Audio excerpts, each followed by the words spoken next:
Hello students, welcome to the channel. Second grade English का तीसरा topic tenses के बारे में आज हम बात करेंगे। टेंसेस से रिलेटेड दो वीडियोस मेरे चैनल पे ऑलरेडी अवेलेबल है। So if you want to know about the tenses, the complete theory about the tenses, the complete rules and regulations about the tenses, go and check out those two videos, जिनके links भी मैं आपको इस video में दे दूंगा। उन दो videos को अगर आपने देख लिया है या फिर आपने टेंसेस वाला टॉपिक और कहीं से पढ़ लिया है, क्योंकि 2 बार मैंने टेंसेस वाला टॉपिक ऑलरेडी पढ़ा दिया है इतना अच्छी तरह से, तो you go and check out those videos. आज के इस वीडियो में हम बात करेंगे टेंसेस से रिलेटेड जो क्वेश्चंस आते हैं एग्जाम में, उसकी किस तरह के क्वेश्चंस टेंस वाले टॉपिक में से पूछे जाते हैं और उनका आंसर आपको किस तरह से करना है। और एक बात, मैं न सिर्फ आपको क्वेश्चंस और आंसर्स बताऊंगा, बल्कि आंसर्स के थ्रू मैं कॉन्सेप्ट्स भी क्लियर करूंगा कि टेंसेस पता कैसे करते हैं, और जो ब्लैंक स्पेसेस दे रखा होता है उसमें या तो आपसे टेंस पूछते हैं या फिर आपको टेंस उसमें देते हैं कि आपको एक वर्ब है उसको उसमें फिलअप करना है, 4 ऑप्शंस में से सेलेक्ट करना है, और ये भी आप ही को चूज करना है कि वो कौन सा अप्रोप्रिएट टेंस होगा जो इस सेंटेंस में फिट बैठेगा। तो चलिए देखते हैं किस तरह से टेंसेस से रिलेटेड क्वेश्चंस जो एग्जाम में आते हैं सेकंड ग्रेड के, उनको सॉल्व किया जाता है। See the first question, I tea before I left for school. I tea before I left for school, जैसे ही आप सेंटेंस पढ़ते हो आपके दिमाग में आता है टेक, कि मैंने स्कूल छोड़ने से पहले चाय पी। ड्रिंक नहीं कहते, टेक कहते हैं, ये आप समझते हो। आप देखो, ये जो सेंटेंस है इसमें एक्शन हो रहा है, न सिर्फ एक एक्शन हो रहा है बल्कि 2 एक्शंस हो रहे हैं। I tea before I left for school, एक तो लेफ्ट फॉर स्कूल और एक टेक जो वर्ब इसमें आएगी वो एक्शन। तो जब पास्ट में 2 एक्शंस होते हैं और वो साइमल्टेनियसली नहीं होते हैं, एक के बाद एक होते हैं, अगर दोनों ही एक्शंस एक साथ होते हैं यानी साइमल्टेनियसली होते हैं तो उनको एक ही टेंसेस में रख सकते हैं, यानी कि दोनों को ही सिंपल पास्ट में रख सकते हैं। लेकिन अगर 2 एक्शंस अलग अलग टाइम पे हो रहे हैं, एक पहले एक बाद में हो रहा है, तो जो एक्शन बाद में हो रहा है वो तो सिंपल पास्ट में आएगा और जो एक्शन पहले हो रहा है वो पास्ट परफेक्ट में आएगा। तो आप देखो कि मैंने चाय पी ली before I left for school, जब मैं स्कूल के लिए निकला था उससे पहले ही पी ली, तो बाद वाला एक्शन कौन सा है? स्कूल के लिए निकलने का, तो ये तो लेफ्ट है, लीव लेफ्ट लेफ्ट, ये तो सिंपल पास्ट में आ गया। अब इससे पहले का जो एक्शन है चाय पीने का वो पास्ट परफेक्ट में होगा, तो टेक का हो जाएगा पास्ट परफेक्ट में हैड टेकन, और यही ऑप्शन में था हैड टेकन। अब आपको ऑप्शंस की भी जरूरत नहीं है क्योंकि आपको इतना कॉन्सेप्ट समझ में आ गया कि 2 एक्शंस जब किसी सेंटेंस में होते हैं वो दोनों ही पास्ट से रिलेटेड होते हैं और एक पहले और एक बाद में होता है, तो जो बाद वाला एक्शन होता है वो सिंपल पास्ट में होता है और जो पहले वाला एक्शन है वो पास्ट परफेक्ट में होता है। अगर इसका उल्टा करो, अगर आपको ये दे रखा होता और ये पूछते तो फिर आप क्या करते? इस एक्शन को देखते कि ये पास्ट परफेक्ट में है तो दूसरा वाला एक्शन जो बाद में हो वो सिंपल पास्ट में आपको भरना पड़ता। इस तरह से इजीली आप क्वेश्चन को सॉल्व कर दोगे और आपके ये रॉन्ग भी नहीं होगा। फिर आप देखो दूसरा question, I him for a doctor every time I met him mistake, कि भाई मेरे से मिस्टेक हो जाती है कि जब भी मैं उसको देखता हूं तो मुझे लगता है कि वो डॉक्टर है जबकि एक्चुअल में वो डॉक्टर नहीं है, हो सकता है उसकी डॉक्टर से शक्ल मिलती हो ऐसे, तो मिस्टेक वर्ब है। अब इस सेंटेंस में भी 2 एक्शंस हो रहे हैं। ये सारे क्वेश्चंस सेकंड ग्रेड के पिछले पेपर्स में से लिए गए हैं और एग्जैक्टली ऐसे कैसे ही क्वेश्चंस आते हैं। आप देखो 2 एक्शंस हो रहे हैं इस सेंटेंस में भी, लेकिन इस सेंटेंस में 2 एक्शंस एक साथ हो रहे हैं। जब मैं उसको मिलता हूं तभी तो मिस्टेक होती है ना, कि भाई मैं कंफ्यूज होता हूं कि वो शायद डॉक्टर है, मैं उसको डॉक्टर के रूप में कंफ्यूज कर लेता हूं, मतलब मेरे से गलती हो जाती है और मैं उसको डॉक्टर मान लेता हूं। ये दोनों काम जब मिलता है तभी वो उस मिस्टेक करता है, दोनों साथ में हो रहे हैं। तो जब दोनों साथ में हो रहे हैं पास्ट में तो दोनों ही सिंपल पास्ट में आएंगे। आई मेट हिम, ये तो सिंपल पास्ट में आ गया, meet met. I mistake him for a doctor every time I met him, तो ये तो सिंपल पास्ट में आ गया। अब इधर वाला भी सिंपल पास्ट में आएगा, तो मिस्टेक का सिंपल पास्ट क्या हो जाएगा? Mistake, मिस्टूक, mistaken. मिस्टूक इसका सेकंड फॉर्म है और सेकंड फॉर्म ही सिंपल पास्ट होता है। I mistook him for a doctor, simple past, simple past यानी वर्ब का second form. Every time I met him, simple past यानी वर्ब का सेकंड फॉर्म। तो पहले सेंटेंस में हमने देखा कि दो एक्शंस, एक पहले एक बाद में, जो बाद में है वो सिंपल पास्ट, जो पहले है वो पास्ट परफेक्ट। दूसरे सेंटेंस में हमने देखा कि दो एक्शंस पहले बाद में नहीं हो कि साइमल्टेनियसली यानी कि एक साथ हो रहे हैं, तो दोनों को ही सिंपल पास्ट में रखते हैं। भले ही आपको इधर का देखिए वो वाला पूछे या वो देखिए ये वाला पूछे, करना आपको सिंपल पास्ट है, यानी कि वर्ब की सेकंड फॉर्म भरना है। फिर देखो the old paintings of Rajasthan fabulous prices in America. अब इसमें वैसे तो वहां पे फैच दे रखा है, मिलती है, फैच का अल्टीमेटली मतलब गेट ही होता है कि उन अच्छी प्राइसेस मिल रही है, अच्छी प्राइसेस, पुरानी राजस्थान की पेंटिंग्स को अमेरिका में अच्छी प्राइसेस मिलती है, अच्छी प्राइसेस मिलती है। गेट या फैच दोनों में से कुछ भी समझ लो। वहां पहले अपन फैच देखते हैं। Fetch the old paintings of Rajasthan fabulous prices in America. अब आप फैच का क्या करोगे? फैचेस करोगे? नहीं करोगे, क्योंकि पेंटिंग्स प्लूरल है, दी ओल्ड पेंटिंग्स प्लूरल है, तो अब आपको फैच करना पड़ेगा, FETCH, फैच, जो कि प्रेजेंट सिंपल है। SES नहीं लगेगा क्योंकि यहां पे प्लूरल है। दी old paintings of Rajasthan fetch fabulous prices in America, कि राजस्थान की पुरानी पेंटिंग्स को अमेरिका में अच्छी प्राइसेस मिलती है, मिल जाती है। उसी तरह से अगर आपको गेट दे रखा होता तो आप क्या करते? The old paintings of Rajasthan get fabulous prices in America, जो कि समझने में थोड़ा इजी है, इसलिए मैंने गेट भी लिख दिया। गेट, गेट्स नहीं आएगा क्योंकि गेट्स तो तब आता है जब इधर सिंगुलर होता है, इधर प्लूरल है तो इसमें SES नहीं लगेगा। फिर देखो all suggestions sent to the chairman, पूरा नहीं लिखा मैंने, all suggestions sent to the chairman in the next meeting. Chairman किसका? कमिटी का। All suggestions sent to the chairman in the next meeting. Take, कि भाई चेयरमैन को जो सजेशंस सेंड किए गए हैं, भेजे जा चुके हैं, वो इन द नेक्स्ट मीटिंग, अगली मीटिंग में लिए जाएंगे, अगली मीटिंग में लिए जाएंगे। तो ऑब्वियसली फ्यूचर की बात कर रहे हैं, फ्यूचर की बात कर रहे हैं, अगली मीटिंग में लिए जाएंगे। और फ्यूचर में कंटिन्यूस की बात नहीं कर रहे हैं क्योंकि कहीं भी ING नहीं आ रहा, और ये ऐसा हो भी नहीं रहा कि भी लिए जा रहे हैं, ऐसा कोई सेंस नहीं है सेंटेंस में। तो जब फ्यूचर कंटिन्यूस नहीं आ रहा तो इसका मतलब फ्यूचर परफेक्ट कंटिन्यूस भी नहीं हो सकता। कंटिन्यूस मतलब दोनों कंटिन्यूस नहीं हो सकते। अब बचा फ्यूचर सिंपल और फ्यूचर परफेक्ट। तो भाई फ्यूचर परफेक्ट में तो फ्यूचर में कंप्लीट हो जाती है कोई चीज, तो यहां तो लिए जाएंगे सजेशंस, पता नहीं माने जाएंगे कि नहीं माने जाएंगे, तो परफेक्ट का भी कोई सेंस नहीं है। कुल मिला के ये सिंपल फ्यूचर है, इतना सोचने की जरूरत नहीं है, ये दिखने में सिंपल फ्यूचर लग रहा है। All suggestions sent in the next meeting, तो सिंपल फ्यूचर में क्या होगा? Will be taken, will be taken क्यों हुआ? विल टेक क्यों नहीं हुआ? विल बी टेकन क्यों हुआ? क्योंकि ये पैसिव बनेगा, क्योंकि सजेशंस जो है वो किसी दूसरे के द्वारा लिए जा रहे हैं। तो दूसरे के द्वारा जो लिया जाता है कोई चीज, तो वो एक्शन को रिसीव करते हैं। एक्शन को रिसीव करने के लिए पैसिव का यूज करते हैं। एक्शन खुद होता है तो एक्टिव का यूज करते हैं। अगर यहां पे होता the member of the chairman of the committee will take all the decisions, तो फिर एक्टिव होता, क्योंकि वो चेयरमैन यहाँ होता और वही डूअर होता। लेकिन यहाँ तो सजेशंस है और सजेशंस तो लिए जाएंगे किसी दूसरे के द्वारा, तो वो रिसीव कर रहे हैं एक्शन को, और जब एक्शन को रिसीव करने का काम होता है तो पैसिव में बात होती है। इसलिए विल बी टेकन लिखा मैंने, विल बी वर्ब का third form, will be taken. All suggestions sent to the chairman will be taken in the next meeting. इतना आपको समझ में आना चाहिए, तब आप क्वेश्चन गलत नहीं करोगे।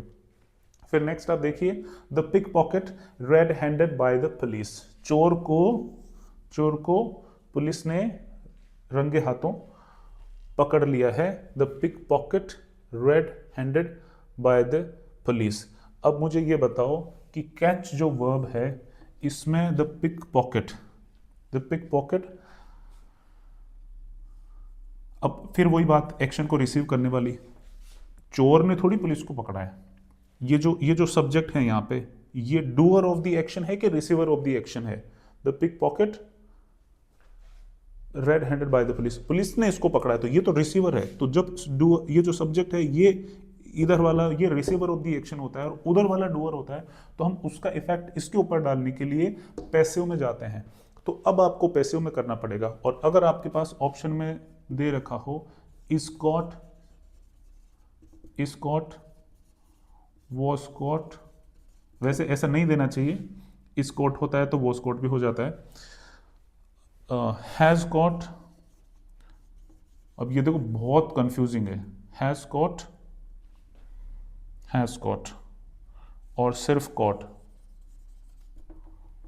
तो आप क्या करोगे, the pickpocket caught red handed. Caught में तो पैसिव नहीं बनाया आपने, एक्टिव ही कर दिया सिंपल पास्ट करके, तो वो खुद ही डूअर हो गया, जो कि वो नहीं है, उसको तो कोई और पकड़ रहा है, ये तो गलत हो जाएगा। फिर है has caught, the pickpocket has caught, ये हैज कॉट भी पैसिव नहीं है, हैज बीन कॉट होता है पैसिव, तो ये भी गलत है।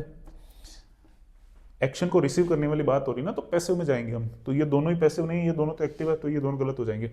अब इस कॉट और वॉस कॉट, प्रॉब्लम ये है कि जहां से मैंने ये क्वेश्चन लिया है वहां पे इस कोट और वॉस कोट दोनों ही दे रखे हैं, तो जिसमें इस कोट हो सकता है उसमें वॉस कोट भी हो सकता है, ये दोनों ही ऑप्शंस करेक्ट है। और बदकिस्मती ये है कि ऐसे क्वेश्चंस आरपीएससी को डिलीट करने पड़ते हैं बाद में जाके जब लोग रिट लगाते हैं। तो फिलहाल अपन देखते हैं कि अपन उम्मीद ये करें कि दोनों में से एक ही ऑप्शन में आएगा। The pickpocket is caught red handed by the police, की चोर को पुलिस ने रंगे हाथों पकड़ लिया। इज कॉट सिंपल प्रेजेंट का पैसिव, इज कॉट। फिर देखो माइका इन राजस्थान, कोई भी मेटल होता है, कोई भी चीज होती है जो कहीं मिलती है, तो वो चीज डूअर नहीं होती है, वो रिसीवर ऑफ द एक्शन होती है। ये एक किसी साल के पेपर के पूरे क्वेश्चन है, और देखो इसमें कॉन्सेप्ट क्या लगा रखा है, ऑलमोस्ट हर क्वेश्चन में उन्होंने रिसीवर ऑफ द एक्शन का और पैसिवाइजेशन का लगा रखा है। तो टेंस वाले टॉपिक में आपको पैसिव्स की नॉलेज भी आपकी टेस्ट कर ली उन्होंने, कि अगर आपको पैसिव वॉइस नहीं आते हो तो शायद ये टेंस वाला टॉपिक पढ़ने के बाद भी आप इसको नहीं कर सकते थे। अगर आपके एक्टिव पैसिव बहुत अच्छे पढ़े हैं आपने और टेंसेस भी बहुत अच्छे पढ़े हैं, तब मिला के आप इन क्वेश्चंस को अच्छी तरह से सॉल्व कर सकते थे। तो दोनों टॉपिक्स पे आप ध्यान दीजिएगा, एक दूसरे से रिलेट भी कर सकते हैं टॉपिक्स। माइका इन राजस्थान, कोई चीज़ मिलती है, कोई आविष्कार होता है, तो क्योंकि वो किसी दूसरे के द्वारा किया जाता है, किसी दूसरे को मिलती है, तो वो पैसिव में होती है। अब इसमें क्या आएगा, is found, is found, is found पाया जाता है, राजस्थान में पाया जाता है। Mica is found in Rajasthan, Rajasthan में पाया जाता है। hundreds of books every year but only a few of them are useful. Write, publish, publish बाद में देखेंगे, पहले राइट देखो। hundreds of, अगर राइट हो तो क्या करोगे, hundreds of books every year but only a few of them are useful। देखो बात तब आती है जब उस सेंटेंस में आपको पास्ट टेंस दे रखा हो, तो फिर आप पास्ट या पास्ट परफेक्ट में दो काम होंगे तो उस तरह से आप जाओगे। लेकिन यहाँ पर तो इसने खुद ने ही आर दे रखा है, तो अब पास्ट में जाने की आपको जरूरत ही नहीं है, अब आपको प्रेजेंट में ही रहना है, क्योंकि ये खुद एक तरफ दो एक्शंस कर रहा है। कह रहा है कि हंड्रेड्स ऑफ बुक्स पब्लिश होती है हर साल, लेकिन उनमें से कुछ ही यूजफुल होती है, आर दे रहा है, तो इधर भी आपको प्रेजेंट में ही करना है। और आपको क्या करना है, फिर ये देखो रिसीवर ऑफ द एक्शन, ऐसे क्वेश्चंस बहुत आएंगे आपके एग्जाम में। हंड्रेड्स ऑफ बुक्स क्या होती है, लिखी जाती है, किसके द्वारा, बुक्स थोड़ी लिखती है किसी को, बुक्स को कोई लिखता है, तो ये रिसीवर है, तो ये भी पैसिव में होगा। और पैसिव में क्या होगा, बुक्स प्लूरल है तो आर रिटन, वर रिटन नहीं आएगा यहाँ पे, क्योंकि यहाँ इधर प्रेजेंट है, इसलिए hundreds of books are written. जब पैसिव होता है तो बी वर्ब के साथ में थर्ड फॉर्म यूज होती है, are written every year. Hundreds of books are written every year but only a few of them are useful. अगर पब्लिश होता तो are published, are published, are passivization करने के लिए, और पब्लिश का थर्ड फॉर्म आ जाएगा क्योंकि पैसिव में वर्ब का थर्ड फॉर्म आता है। Hundreds of books are published every year but only a few of them are useful. Questions board पे केवल 7 थे, लेकिन मेरे ख्याल से इन 7 क्वेश्चंस को देखने समझने के बाद में आपको हंड्रेड्स ऑफ क्वेश्चंस सोल्व करने की टेक्निक मालूम पड़ गई होगी। इस तरह से आप क्वेश्चंस को सोल्व करते हो जो कि टेंस से रिलेटेड होते हैं। ये टेंस का मतलब केवल ये नहीं होता कि present tense, past tense, future tense और 4 वेरिएंट्स होते हैं और आपने is, am, are, was, were, has, have, had लगाना सीख लिया और आप सेकंड ग्रेड में क्वेश्चन सोल्व कर पाओगे। जी नहीं, बिल्कुल नहीं।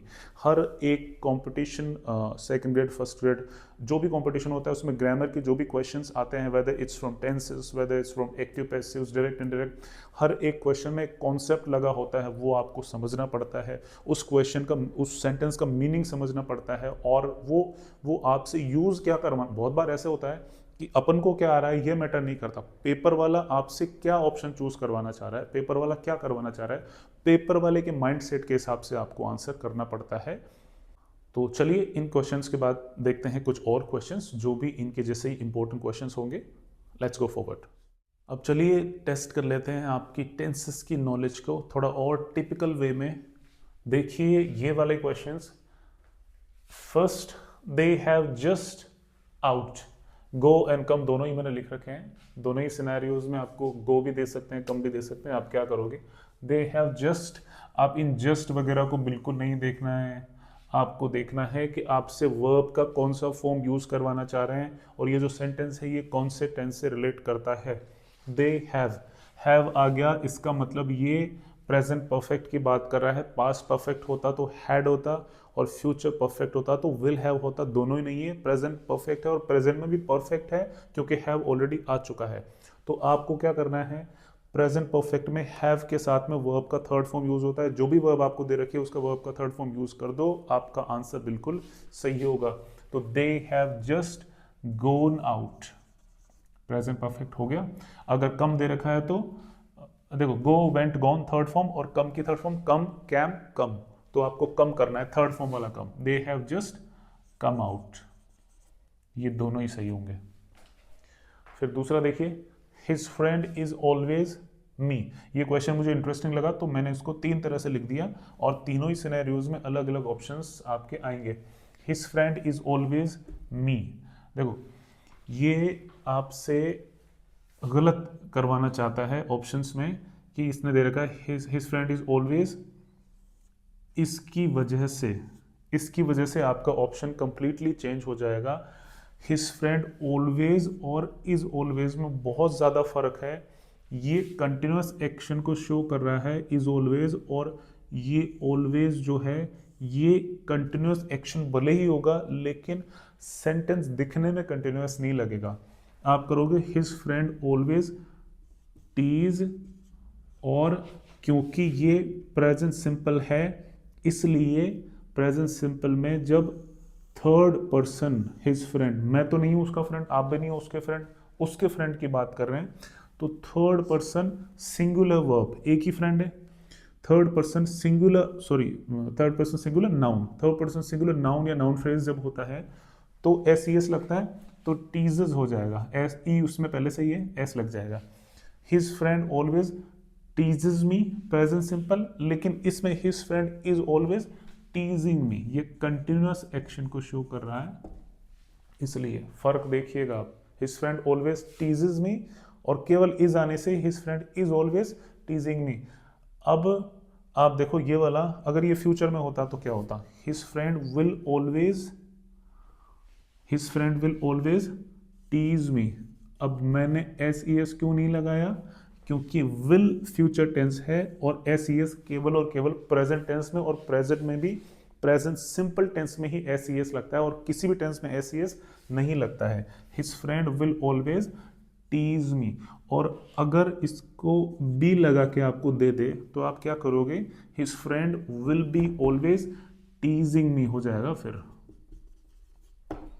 बहुत इंपॉर्टेंट है, फिर से देखो, his friend is always teasing me, his friend always teases me, his friend will always tease me and his friend will be always teasing me.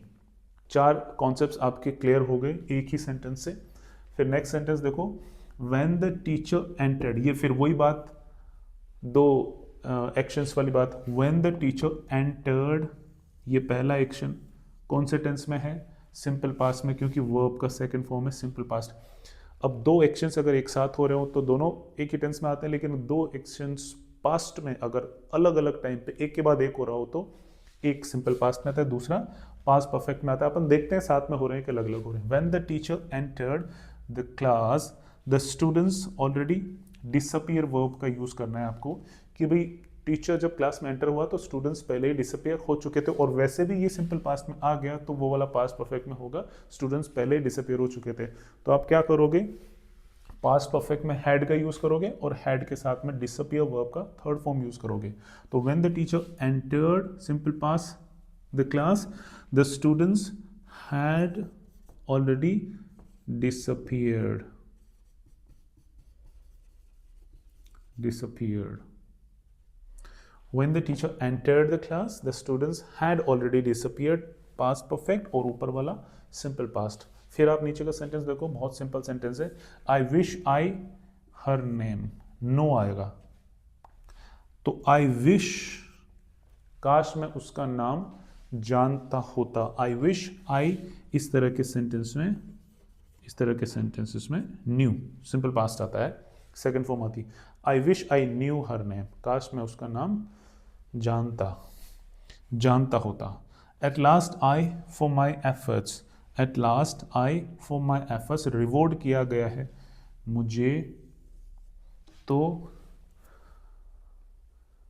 Continuous बिल्कुल नहीं आएगा क्योंकि कंटिन्यूस का कोई सेंस नहीं है. इसमें फ्यूचर परफेक्ट पास्ट परफेक्ट दोनों, sorry future simple past simple दोनों आ सकते हैं. लेकिन आप देखो सेंस क्या दे रहे हैं. एट लास्ट आई सेंटेंस की मीनिंग से ऐसा पता चल रहा है कि शायद उसने बहुत मेहनत की, बहुत एफर्ट्स किए और आखिर में उसको रिवॉर्ड किया गया.